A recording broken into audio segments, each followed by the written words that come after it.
We'll move on to Orla Hare now. Orla graduated from the University of Brighton, UK in 2003. She has worked extensively in neurorehabilitation in the UK, Ireland, and now Canada. Orla is a registered physiotherapist in good standing with the Ontario College of Physiotherapists since 2011. She currently works in the private community setting, bringing her extensive experience to clients' homes within Hamilton and the surrounding region. Thank you very much for coming, Orla. She's going to be speaking about the importance of exercise for Parkinson's disease.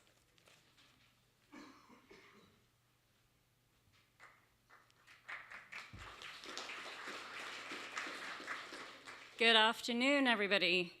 You all awake?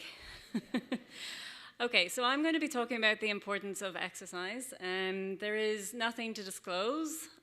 So learning objectives, what are we going to go through today? We're going to go through what exercises are beneficial, how does it affect symptoms, and what does this mean for the Parkinson's client?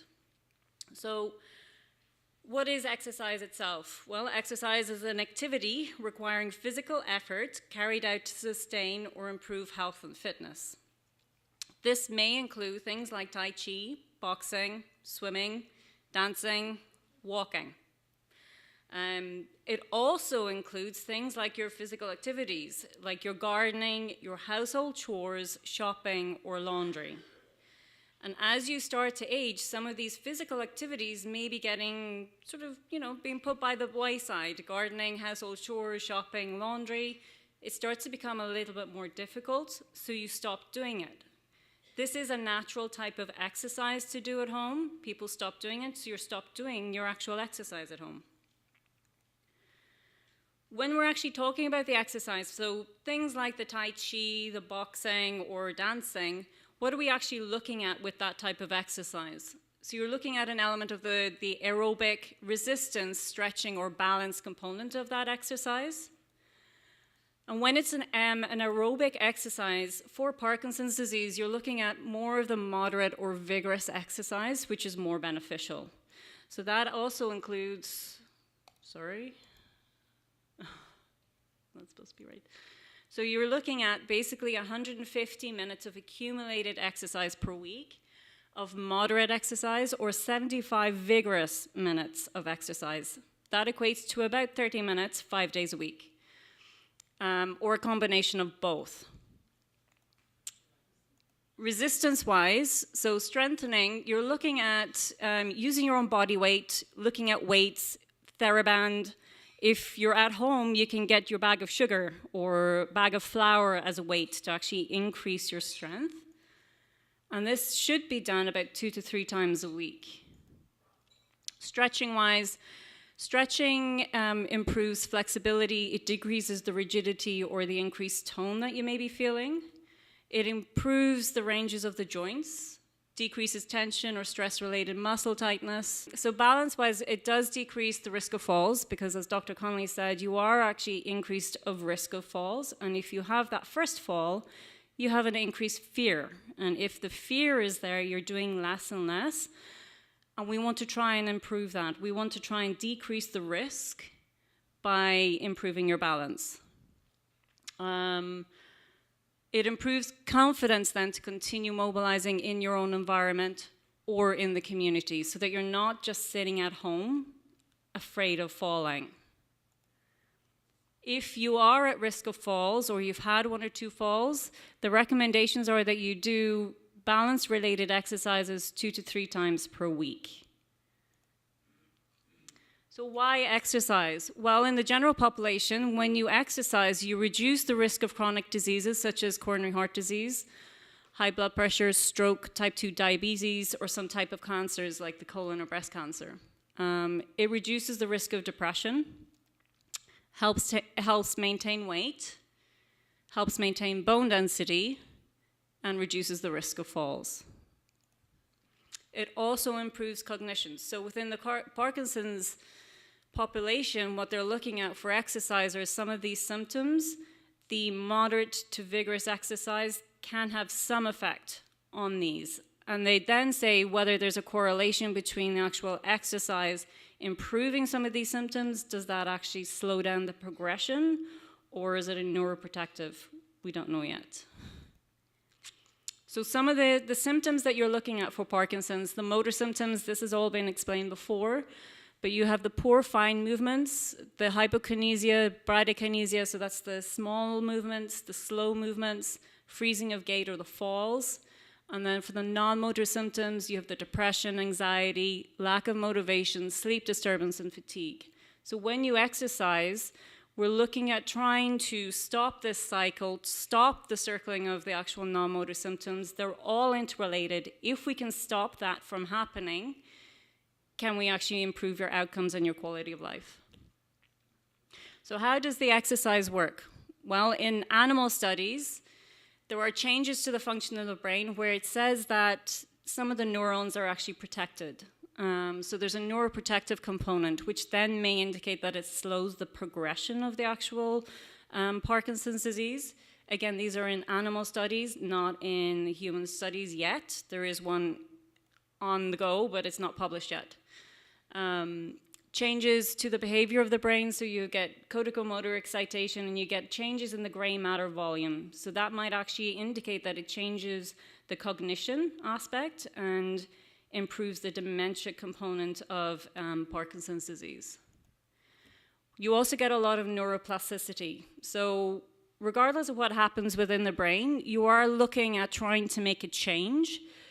And when you're looking at making a change, you make a change to the central nervous system. So neuroplasticity is a change to the central nervous system so that it adapts and improves itself. And for the exercises, for that to actually happen, for making a change, you're looking at the intensity. So it's got to be high intensity, which means that you need to get sweaty. You need to sort of feel like you're getting a little bit sweaty and a little bit out of breath. So it can't just be easy. It's got to be a bit more of a challenge. Complexity of the actual exercise. So again, to make a change within your system, and within the synapses and the pathways within your body, we need to try and make the exercises a bit more complex. As you age, and sometimes within the Parkinson's, the ability to multitask, so carry something while walking, becomes a little bit more difficult. As a challenge and as an exercise, you work on that to improve the complexity of it. Repetition. So I came across a quote before that has really stuck with me for repetition. You don't exercise so you get it right. You exercise so you cannot get it wrong, which means that you need to exercise so often and repeat something so much that it becomes second nature, that you can just get up and move without even thinking about it.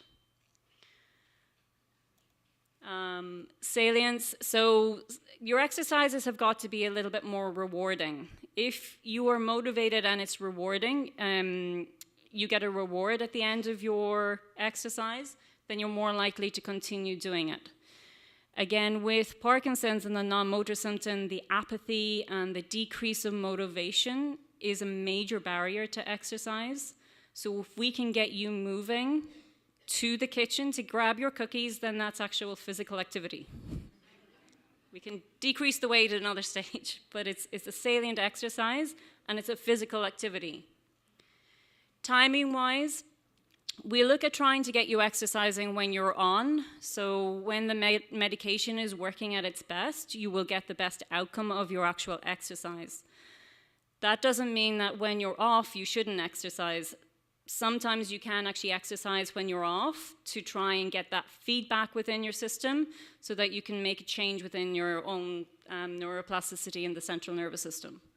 So timing-wise, we say exercise when you're on, but exercise early in the disease progress. So even if you're at risk of getting a Parkinson's disease, that you should be exercising or being physically active to reduce the risk and to possibly reduce the progression of it. So what does this actually mean for the Parkinson's client? Well, we say that you need to be physically active as soon as possible. So again, becoming physically active does mean you have to continue doing the laundry.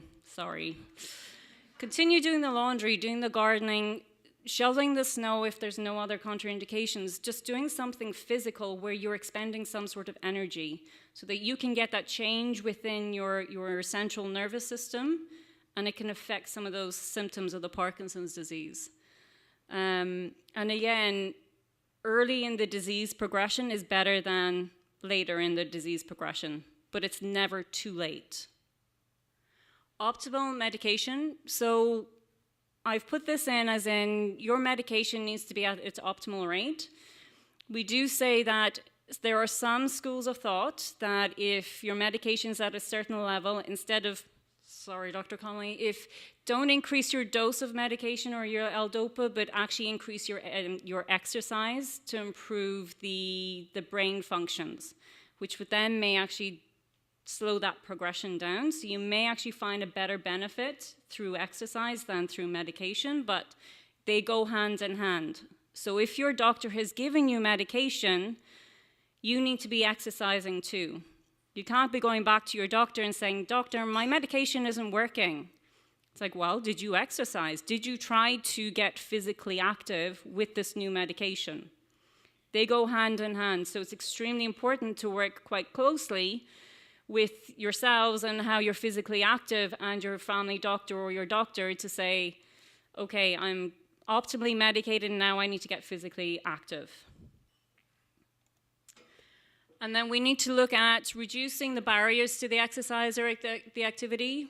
One size does not fit all. So some people may really enjoy things like the boxing. Some people may enjoy the dancing. We don't know what people may enjoy, what's going to motivate you to actually get exercising or get physically active, but there's trial and error. So you need to get physically active doing something because it's better than nothing. And then trying to see if you're doing an exercise, one of the ways to actually see that it's beneficial to you is actually, can you do your functional activities at home? So are you finding it easier to get out of bed? Are you finding it easier to get out of your house, to walk to the car? Are you finding it easier to go up and down the stairs? Are you finding it easier to do the laundry? Again, getting physically active reduces your risks of the chronic areas of the Parkinson's disease. So the sooner that you get physically active of the higher intensity type of exercise, the better. And that's it for now.